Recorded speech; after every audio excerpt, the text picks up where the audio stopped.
Imaginez un seul instant. 1884, Nouveau-Mexique.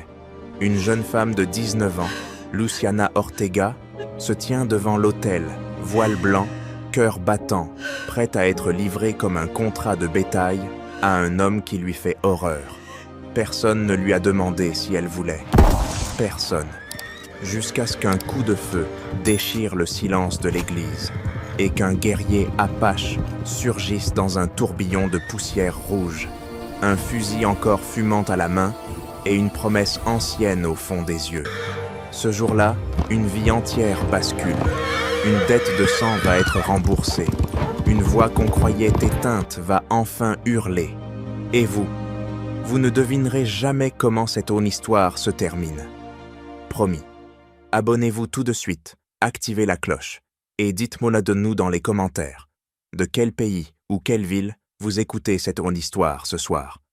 On a hâte de savoir jusqu'où elle voyagera avec vous. Juillet 1884. Red Mesa, Nouveau-Mexique. Le soleil cognait si fort que l'air tremblait au-dessus de la place en terre battue, transformant chaque respiration en poussière brûlante. Les cloches de l'église en adobe sonnaient à toute volée. Un glas joyeux pour les uns, un glas funèbre pour Luciana Ortega. Elle avait 19 ans et se tenait immobile sur les marches, le voile de dentelle collé à sa nuque par la sueur, la robe blanche si lourde qu'on aurait dit un suaire cousu de perles et de regrets. Autour d'elle, la foule des notables, chemise amidonnée, chapeau neuf, verre de tequila déjà à moitié vide. Philippe Ortega, son père, la tenait par le bras comme on tient un cheval de prix avant la vente. Doigts d'acier, sourire de façade. À l'intérieur, sous le crucifix, Samuel Rivas attendait, 48 ans de cruauté gravés sur le visage, cicatrices anciennes, luisant sous la lumière crue, qui filtrait par les fenêtres hautes. Il avait tué plus d'Apaches qu'il ne pouvait compter, et, ce matin-là, il allait enfin posséder la fille de son ancien compagnon d'armes. Luciana sentait la nausée monter. Depuis la mort de sa mère, 7 ans plus tôt, elle n'était plus qu'un bien à négocier, un seau de cire sur un contrat de pâturage et de tête de bétail. Personne ne lui avait demandé si elle l'acceptait. Personne n'avait jamais demandé. Le prêtre, un vieil homme aux mains tremblantes, ouvrit le livre sacré. Sa voix chevrotante s'éleva, couvrant à peine le bourdonnement des mouches. « Luciana Marie Ortega, acceptez-vous de prendre pour époux Samuel Rivas, ici présent, pour le meilleur et pour le pire, jusqu'à ce que la mort. » Il n'eut pas le temps de finir. Une détonation sèche, brutale, déchira l'air comme une lame. Le prêtre vacilla, les yeux écarquillés, une fleur rouge s'épanouissant sur sa soutane blanche. Il s'effondra sur les marches de l'autel, le livre saint tombant avec un bruit sourd, pages ouvertes sur le sang. Un cri collectif monta de la foule. Les femmes hurlèrent, les hommes portèrent la main à leur ceinture. Puis vint le grondement des sabots. Un cheval noir, lancé à plein galop, traversa la place dans un tourbillon de poussière ocre qui avala le soleil. Le cavalier était torse nu, peinture de guerre rouge et noire barrant sa poitrine, cheveux longs flottant comme une bannière de guerre. Un Winchester encore fumant à la main. Nakota. Il arracha les rênes si violemment que le cheval se cabra devant l'église, projetant des éclats de terre sur les robes des dames. En une fraction de seconde, il fut au sol, bottes claquant sur les dalles brûlantes. Philippe Ortega dégaina, mais la seconde balle siffla si près de son oreille que le chapeau Stetson vola, emportant avec lui une mèche de cheveux gris. Samuel Rivas bondit, couteau à la main, gueule grande ouverte sur un juron. Nakota ne le regarda même pas. D'un mouvement fluide, presque animal, il saisit Luciana par la taille, la souleva comme si elle ne pesait rien, et plaqua le canon encore chaud de son fusil contre sa tempe. Le silence tomba, plus lourd que la chaleur. Sa voix, quand elle retentit enfin, était basse, rauque, chargé d'une haine vieille de 10 ans. Philippe Ortega, tu me dois une vie depuis l'hiver 74. Aujourd'hui, je la reprends. Dans la chair de ta chair. Luciana sentit le métal brûler sa peau. Son cœur cognait si fort qu'elle crut qu'il allait exploser. Elle vit les yeux de son père s'écarquiller d'horreur, ceux de Samuel, briller d'une rage assassine. Elle vit les canons se lever dans la foule, les doigts se crisper sur les détentes. Elle n'était plus une fiancée, elle y était un otage. Nakota la jeta en travers de la selle comme un sac de farine, remonta d'un bond, enfonça les talons dans les flancs du cheval.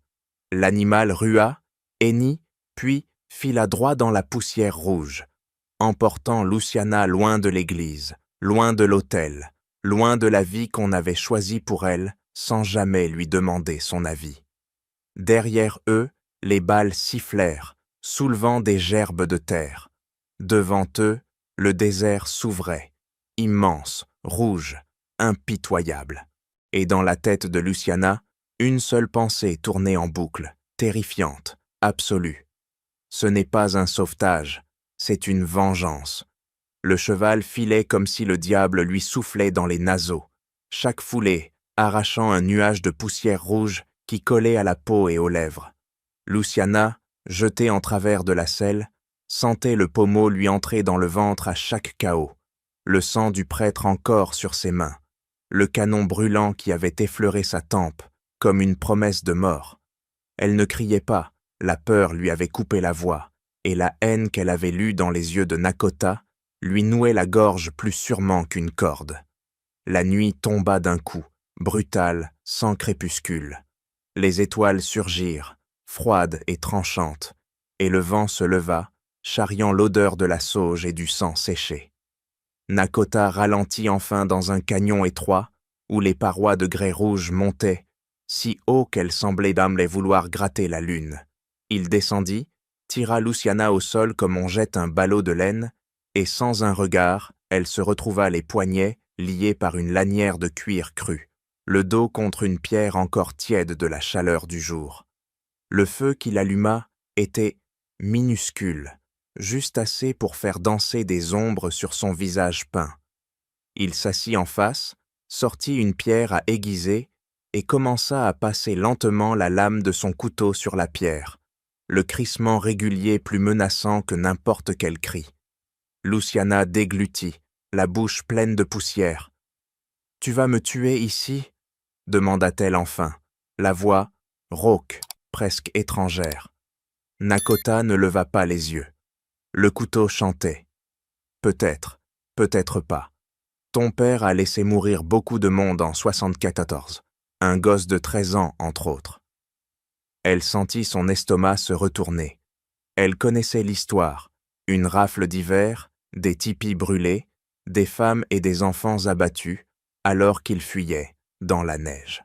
Son père en parlait parfois, le soir, devant une bouteille, comme on parle d'une bonne chasse. Elle n'avait jamais osé poser de questions. Le silence s'étira, lourd, jusqu'à ce que Nakota pose enfin le couteau. Il fouilla dans une poche de cuir contre sa poitrine et en sortit un bout de tissu élimé, couleur argent terni, brodé d'un petit aigle aux ailes déployées. Il le tint un instant entre ses doigts, puis, sans prévenir, s'agenouilla devant elle et le déposa dans ses mains liées. Luciana fronça les sourcils. Le tissu lui était familier, terriblement familier. « C'est ma mère qui l'a brodé », murmura-t-elle. Elle en faisait pour les couvertures. Nakota hocha lentement la tête. Ses yeux, pour la première fois, n'étaient mille plus ceux d'un tueur. Hiver 1865. Ton père et ses hommes avaient d'amour fait brûler notre campement près de la Rio Puerco. J'avais 13 ans pas volant. Une balle dans la cuisse. Ta mère m'a trouvé dans la neige, à moitié mort. Elle m'a caché 3 jours dans la grange, derrière les balles de foin. Elle m'a nourri, pensé. Et quand je suis parti, elle m'a donné ça. Elle a dit, si un jour tu rencontres une femme à qui on n'a jamais demandé sa voix, rends-lui ce qu'on m'a pris à moi. le droit de choisir. Luciana sentit ses yeux la piquer. Les larmes vinrent, toute espionne toute seule, brûlante, traçant des sillons dans la poussière de ses joues. Toute cette mise en scène, le prêtre, la balle contre ma tête. Du théâtre, répondit-il simplement. Si j'avais joué le héros, ton père et Rivas auraient qu'entaré lancé toute la milice dès le premier kilomètre. Là, ils croient mis que je te traîne comme otage pour une vieille vengeance. Ils avanceront lentement, prudemment. Ils négocieront peut-être. Et pendant ce temps, toi, tu respires. Tu vis. Il tira son couteau et d'un geste vif, trancha la lanière qui lui liait les poignets. Puis il posa l'arme à ses pieds, l'âme ouverte, et recula de 2 pas. Tu peux prendre le cheval et rentrer à Red Mesa, ou tu peux rester. Mais à partir de maintenant, personne ne décidera plus à ta place, pas même moi. Le feu crépita. Au loin, un coyote hurla, long et triste. Luciana ramassa le couteau, le métal froid, entre ses doigts, tremblant. Elle regarda le bout de tissu argent, puis l'homme agenouillé devant elle, peinture de guerre encore fraîche, cicatrice ancienne, luisante à la lueur des braises. Elle ne répondit pas. Pas encore. Parce qu'à l'horizon, derrière les crêtes noires, elle entendait déjà le martèlement sourd des sabots. Jackson Chaco et les mercenaires de Rivas avaient déjà trouvé la piste, et ils arrivaient plus vite que prévu. Le martèlement des sabots grandissait dans la nuit, régulier comme un tambour de guerre, et Nakota se releva d'un bond, toutes les ombres de douceur effacées de son visage. Il éteignit le feu d'un coup de botte, saisit Luciana par le poignet et la traîna vers le cheval qui piaffait déjà, nerveux. Pas un mot. Ils repartirent au galop, plus haut dans les canyons, là où les parois se resserraient, comme les mâchoires d'un piège ancien, et où même les étoiles semblaient hésiter à descendre. 3 jours et 3 nuits de cavalcade presque sans halte les menèrent enfin au camp Apache, niché au creux d'un cirque de pierres rouges si bien caché que l'on pouvait passer à 10 mètres sans le voir. Une trentaine de tipis de peaux et de branchages, des enclos de chevaux maigres, des feux minuscules qui crachaient dans plus de fumée que de chaleur. Quand le cheval de Nakota franchit l'entrée invisible, le silence tomba comme une hache. Les femmes s'arrêtèrent de moudre le maïs, les enfants se figèrent, les guerriers posèrent la main sur leur tomahawk sans un bruit. Grace Greyfeather s'avança la première. Cheveux blancs se tressaient serrés, visage taillé dans le granit, 2 cicatrices parallèles barrant sa jouquette gauche. Souvenir des dragons mexicains, 20 ans plus tôt. Elle avait perdu 2 fils dans une rafle semblable à celle de 74. Depuis, elle dirigeait le clan d'une main que rien ne faisait trembler. Elle planta son regard dans celui de Luciana, descendue de cheval, les jambes en coton, la robe de mariée en lambeaux, maculée de poussière et de sang séché. Une Mexicaine, lâcha-t-elle simplement, et le mot sonna comme une sentence. Nakota répondit en apache, rapide beshait, chabet et bas. Grace l'écouta sans ciller, puis cracha par terre. « Tu ramènes la fille d'Ortega ici, après ce qu'ils nous ont fait. Si les soldats la cherchent, ils brûleront tout. Encore. » Luciana redressa la tête. La peur était toujours là, mais quelque chose de nouveau bouillonnait sous sa peau. La colère, enfin autorisée à exister.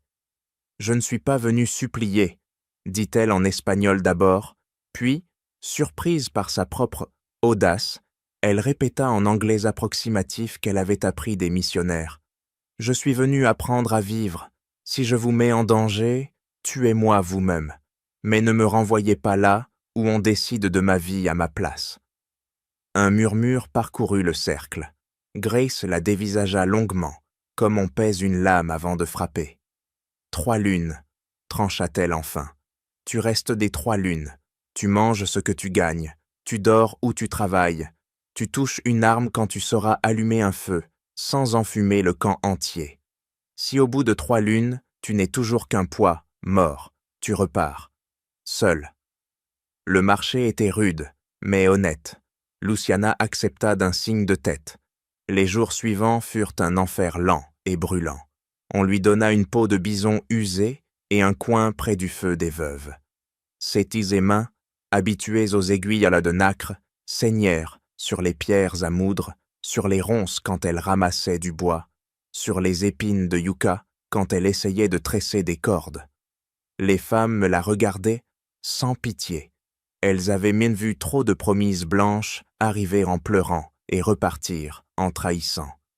Les enfants la suivaient d'âme comme une bête curieuse, lui lançaient des cailloux quand elle échouait à traire une chèvre. Chaque soir, Nakota l'emmenait à l'écart, sur un plateau battu par les vents, où le soleil se couchait en lame de couteau. Il lui apprenait à tenir un arc court, à bander la corde sans trembler, à respirer entre deux battements de cœur avant de lâcher la flèche. « Ne vise pas la cible, disait-il. Vise la peur qui est en toi. » Elle ratait, encore et encore. Les flèches se brisaient sur les rochers. Les doigts saignaient, les épaules hurlaient. Mais chaque soir, elle revenait, plus dure, plus silencieuse. Et puis, un soir, au crépuscule sanglant, sa flèche se planta enfin au centre d'un cercle de charbon, tracé sur un tronc mort. Le bruit sourd du bois, fendu, résonna comme un coup de feu dans le silence. Nakota ne sourit pas, mais ses yeux s'adoucirent d'un éclat presque imperceptible. « Maintenant tu peux protéger ta propre vie, » murmura-t-il. À cet instant précis, Luciana comprit qu'elle n'était plus la même. Quelque chose en elle avait changé de camp.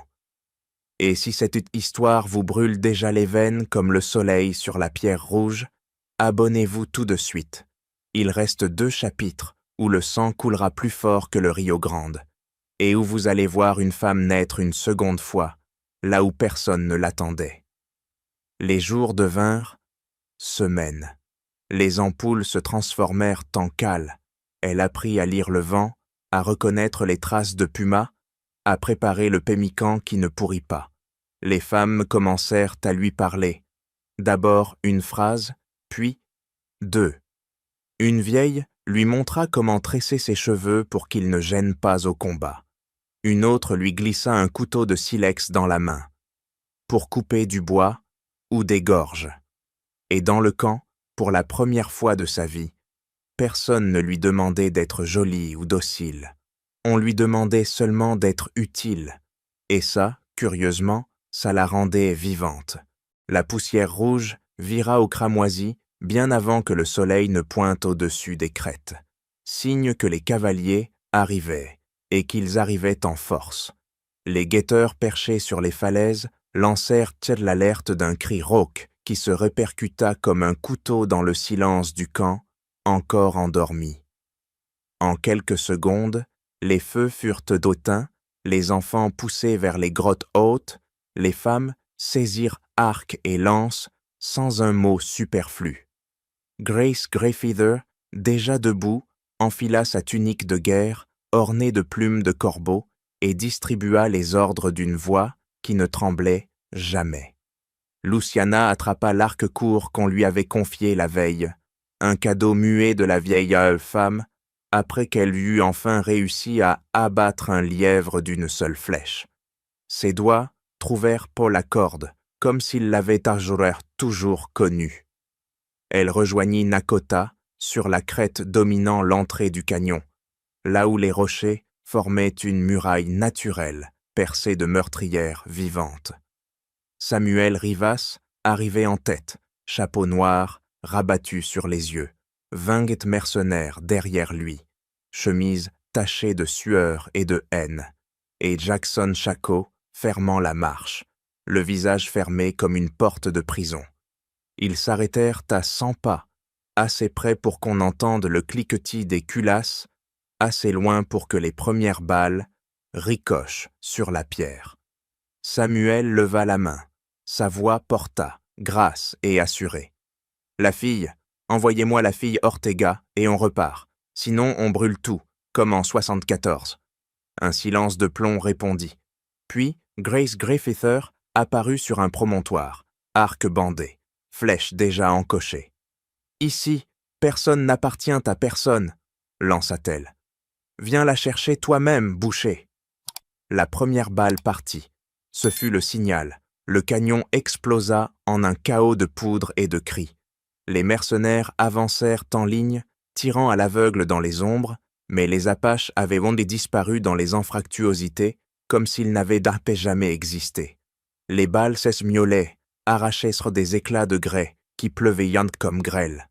Luciana, le cœur cognant à se rompre, tira sa première flèche. Elle traversa la manche d'un cavalier et le cloua au sol par la chemise. Il hurla.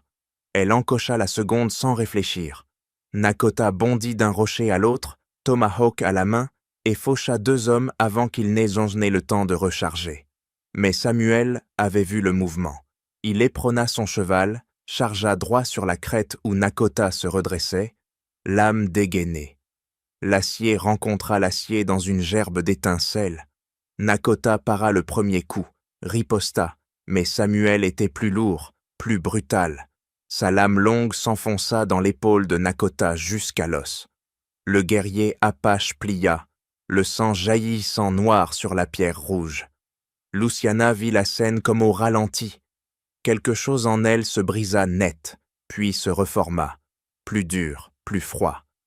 Elle lâcha l'arc, saisit le couteau de silex à sa ceinture et courut, sautant de rocher en rocher, ignorant les balles qui sifflaient autour d'elle. Samuel levait déjà son épée pour l'achever quand elle surgit derrière lui. Elle frappa de toutes ses forces. La lame courte glissa entre les côtes, juste sous l'aisselle, là où la chemise était ouverte. Samuel rugit, pivota, la gifla si violemment qu'elle roula au sol, bouche en sang. Il arracha le couteau de sa chair, le jeta au loin et leva son revolver sur Nakota à terre. « Tu vas regarder ton sauvage crever, petite salope. » Luciana se releva. Le goût du sang dans sa bouche était métallique, réel, vivant. Elle ramassa une pierre grosse comme un poing et, sans un cri, la lança de toutes ses forces. Elle atteignit Samuel en pleine tempe. Il chancela, le coup de feu partit dans le vide. Grace Greyfeather surgit alors de nulle part, flèche tirée à bout portant. La pointe traversa la gorge de Samuel dans un gargouillis humide. Il s'effondra à genoux, mains crispées, sur la hampe, yeux exorbités, puis bascula en avant, face contre la poussière qu'il avait tant aimé fouler. Jackson Chaco, resté en arrière, comprit que la partie était perdue. Il leva les mains, un sourire tordu aux lèvres. 500 $, or à Fort Bayard, pour la fille vivante, cria-t-il aux mercenaires survivants. Qui veut la prime? 2 hommes hésitèrent, armes pointées sur Luciana. Nakota, malgré le sang qui trempait sa chemise, se redressa sur un genou et lança son tomahawk. La lame se planta dans la poitrine du premier. Grace abattit le second d'une flèche en pleine bouche. Le silence retomba, plus lourd que toutes les détonations. Les corps gisaient, épars sur la pierre rouge, le soleil enfin levé, les baignant d'une lumière crue, impitoyable. Luciana s'agenouilla près de Nakota, déchira sa tunique pour comprimer la plaie. Il respirait par saccades, mais ses yeux restaient ouverts, fixés sur elle. Autour d'eux, le canon puait la poudre, le sang et la victoire amère. 5 Apaches ne se relèveraient sans repas. Mais le camp tenait encore, et pour la première fois, Luciana n'avait plus peur de demain. Les jours suivants furent une lente cicatrisation sous un ciel impitoyable. Le canon sentait encore la poudre et la chair brûlée quand les survivants descendirent des hauteurs pour ramasser leurs morts et ceux des autres. On creusa les tombes dans la pierre dure, avec des barres de paille de fer et des os de bison.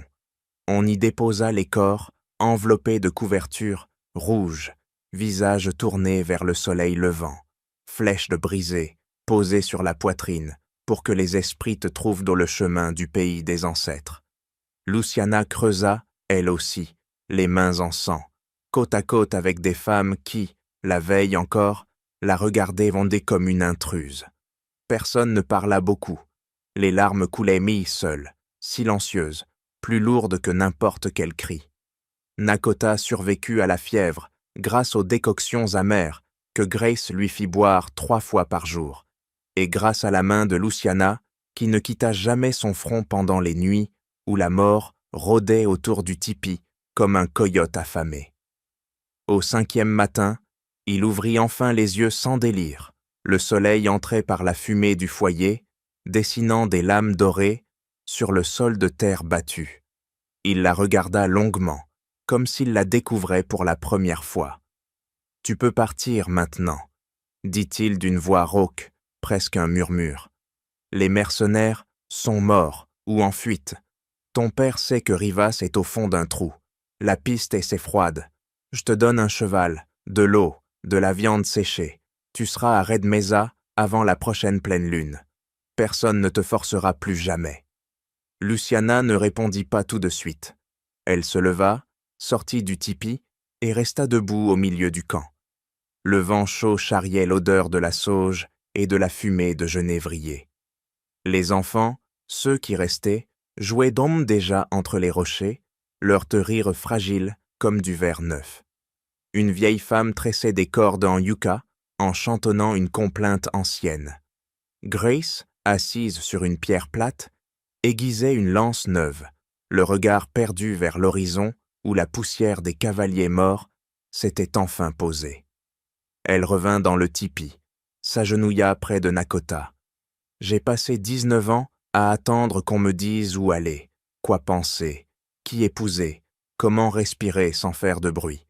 Là-bas, à Red Mesa, ils m'attendent pour me remettre une chaîne plus dorée, mais toujours une chaîne. Ici, » elle posa la main sur sa poitrine, là où battait un cœur qu'elle reconnaissait enfin comme le sien.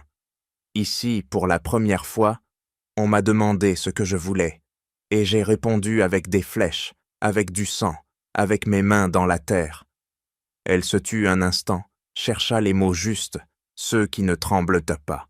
« Je reste, pas pour toi, pas pour Grace, pas pour laver une dette que je n'ai pas contractée. Je reste parce que c'est le premier endroit où je suis vivante, et parce que personne, jamais, ne m'obligera plus à partir. » Nakota ferma les yeux.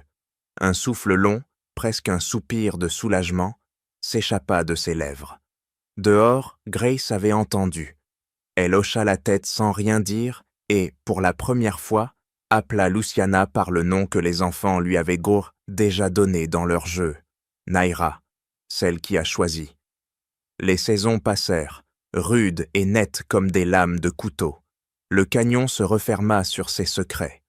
On reconstruisit les tipis plus solides. On creusa un nouveau puits, on planta du maïs dans les petites clairières d'eau cachée. Luciana devint celle qui enseignait aux filles à bander un arc aussi bien qu'à tresser une natte, celle qui racontait aux veillées comment une femme peut naître 2 fois, une fois dans le sang de sa mère, une fois dans le feu de sa propre volonté. Et quand, des années plus tard, un voyageur égaré demanda dans les saloons de Red Mesa ce qu'était devenue la fille d'Ortega, les vieux cow-boys baissaient la voix et parlaient d'une légende. Une femme aux yeux de braise qui vivait dans les montagnes rouges et qui, disait-on, avait répondu à la place de toutes celles qu'on n'avait jamais interrogées. Dans le canyon, on ne parlait pas de légende, on parlait simplement de Nira, celle qui avait dit non avec une flèche et oui avec toute sa vie. Et le vent, là-haut, emportait ces mots jusqu'aux étoiles qui, enfin, ne semblaient plus si lointaines. Et voilà, l'histoire de Luciana, celle qui a répondu quand personne ne lui avait posé la question. Une femme qui a choisi la poussière rouge et la liberté plutôt que l'or et les chaînes. Une voix qui a enfin résonné dans le silence des montagnes. Dites-moi en commentaire, et vous, qu'auriez-vous choisi à sa place?